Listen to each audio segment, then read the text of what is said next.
dengan karakter livable city. Nanti silakan disusun kalimatnya dan ada beberapa hal yang harus sudah mulai kalian rumuskan. Yang pertama, arahan pencapaian. Nah, ini kemarin kalian sudah mencoba untuk mereview RT RW kota. Artinya, kalian harus melihat arahan WPKRS berdasarkan RT RW kota itu sebagai apa. Kemudian isu strategis. Isu strategis dapat dari mana? Isu strategis ini kalian rumuskan berdasarkan potensi masalah yang kemarin sudah coba kita rumuskan, kemudian kalian cross-check ke lapangan. Nah, itu nanti hasilnya adalah isu strategis. Beberapa juga kalau nggak salah kemarin kalian peroleh dari RPJM ya, kalau nggak salah ya, isu strategis itu. RPJM atau RPJP ya? Dari Renstra, Bu. Ya, oke, sorry. Ya, berarti kan isu strategis sudah ada. Kemudian karakteristik wilayah perencanaan. Nah, karakteristik ini yang kemarin sebagian besar saya rasa sudah banyak diperoleh ketika kalian melakukan survei. Jadi 3 hal itu silakan dicoba untuk merumuskan tujuan penataan WP tadi yang livable city konsepnya. Jadi dibahasakan dengan lebih runtut.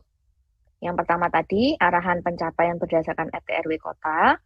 Yang kedua itu potensi masalah yang berujung pada isu strategis. Yang ketiga adalah karakteristik BWP sehingga dihasilkan tujuan penataan WP yaitu livable city.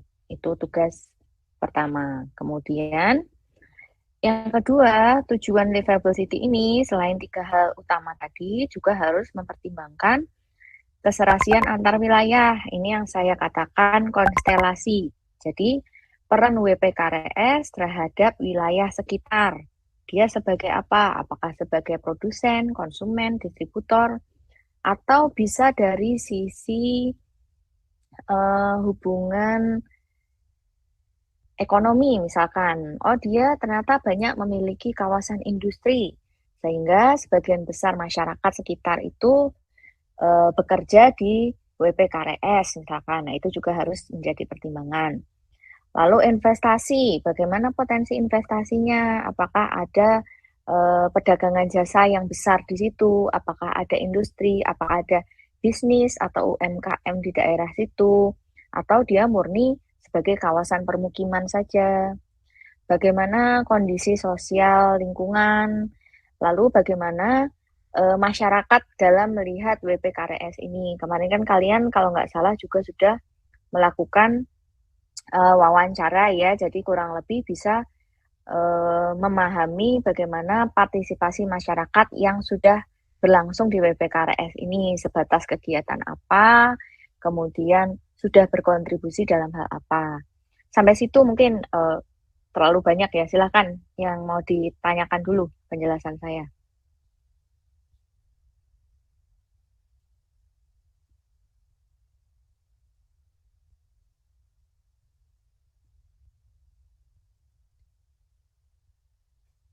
Jadi intinya membuat rumusan tujuan penataan tapi harus berdasarkan ketiga hal utama ya, arahan RT RW, isu strategis berdasarkan potensi masalah dan karakteristik. Kemarin kan kalian sudah buat, silakan disusun sehingga lebih sistematis dan terstruktur. Itu yang pertama.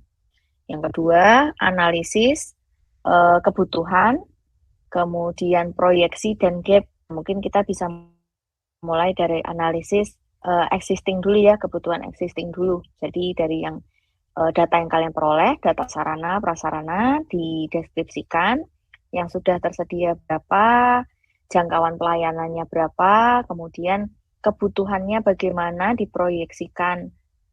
Kemarin berapa ya mintanya ya? 5 tahun ya, kalau nggak salah cukup ya. 5 atau 10 tahun enaknya. 10 tahun. 10 ya. Oke. Diproyeksikan 10 tahun, lalu di analisis gap-nya. Itu dulu mungkin untuk hari ini. Jadi tujuan, karena sudah ada bahannya, itu silahkan cukup disusun kembali saja berdasarkan 3 hal itu. Yang kedua, yang belum ada dari hasil survei kalian, itu analisis existing kebutuhan, kemudian proyeksi dan analisis gap. Jadi gap ini adalah selisih antara eh, yang ada saat ini dan proyeksi. Jadi yang kurang itu berapa? Itu disebut dengan analisis gap.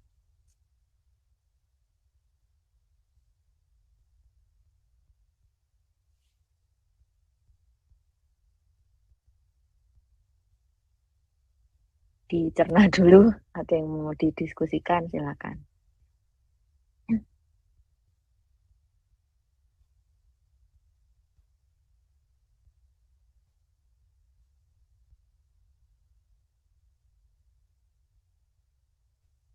Yang belum absen, absen dulu ya. Ini Azahra udah hadir tapi belum absen. Yang nggak bisa absen, infokan ke saya ya. Kayak si Fahri tadi, kalau online lewat handphone.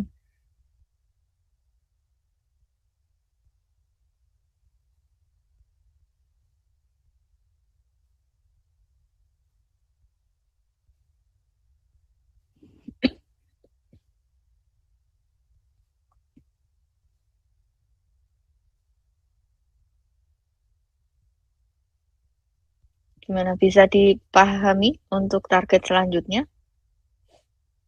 Ibu Atau bingung? bertanya Ibu. Jadi intinya kita Ya, tuh sekarang lebih fokus ke yang kependudukannya dulu ya Bu, yang analisis gap itu. enggak. Jadi yang diproyeksikan itu bukan hanya penduduk, sarana prasarana juga, tapi basisnya adalah proyeksi penduduk. Jadi yang pertama kalian lakukan itu adalah proyeksikan penduduk dulu, baru itu digunakan untuk memproyeksikan kebutuhan sarana. Termasuk diantaranya kebutuhan air bersih, kebutuhan listrik, itu sudah mulai diproyeksikan. Tapi basisnya kan ini ya jumlah penduduk ya, makanya tetap yang harus diolah pertama itu adalah penduduknya dulu.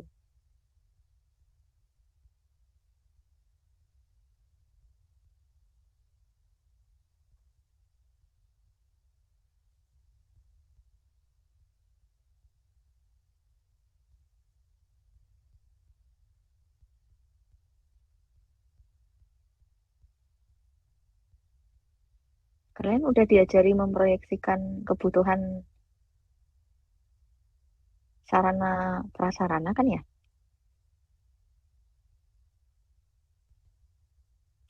Atau belum? Belum, Bu. Belum, Bu. Kalau yang buat penduduk mah udah di waktu itu di kependudukan, tapi buat kayak yang kalau Hmm. kebutuhan air yang tadi itu belum, Bu. Oh, belum ya berarti.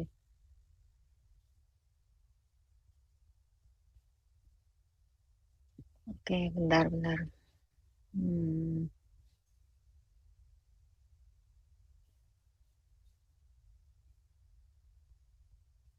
bentar ya.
Tapi kalau mendeskripsikan existingnya udah beres semua belum? Kalau kita belum bicara proyeksi.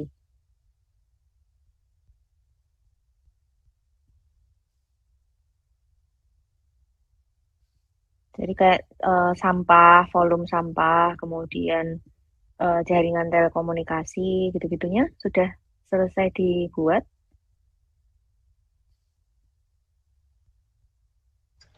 paling kalau itu baru sampai pengumpulannya aja Bu, belum sampai tahap pendeskripsian dari Oke, semua kalau gitu kelompok. gini aja. Saya perlu cross check dulu soalnya ke kelompok lain ya, ke dosen lain juga. Untuk proyeksi ini kan sebetulnya harusnya ini sudah diberikan di mata kuliah prasarana wilayah. Nah, saya kurang tahu ini miss-nya di mana. Karena setahu saya kalau studio itu memang tidak lagi teori, jadi kita proses perencanaan yang kita lakukan. Tapi saya harus cross check dulu ya biar tidak miskom. Jadi silakan kalau gitu yang tujuan penataan WP itu tadi berdasarkan 3 hal itu disusun kembali sama dibuat dulu saja mengenai semua hasil ini di WPKRS kalian ya, semua hasil survei. Jadi dari mulai sarananya yang ada apa saja, prasarana atau utilitasnya yang ada apa saja. Existing dulu aja berarti ya, proyeksinya setelah ini aja dulu. Kalau memang kalian belum pernah dapat proyeksi sarana prasarana. Proyeksi kebutuhan ya, analisis. Sebetulnya Ibu, judulnya analisis daya dukung prasarana sarana ya. kalau prasarana wilayah tuh kita harusnya sebelum pergantian kurikulum itu dapatnya semester 5. Cuma karena ada pergantian kurikulum, pindah ke semester 4 Bu. Jadi kita ambilnya itu kayaknya nanti semester 6 Bu. Oh, Bu. aduh. Kita udah lewat jadinya. Iya, benar-benar. Berarti kalian belum dapat prasarana wilayah ya kalau gitu ya? Belum dapat Bu.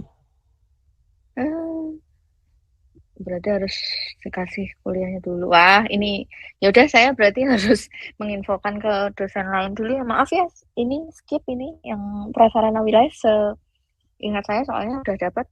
Oke, makasih infonya. Jadi mungkin itu dulu ya yang Mana, Bu? kalian buat ya.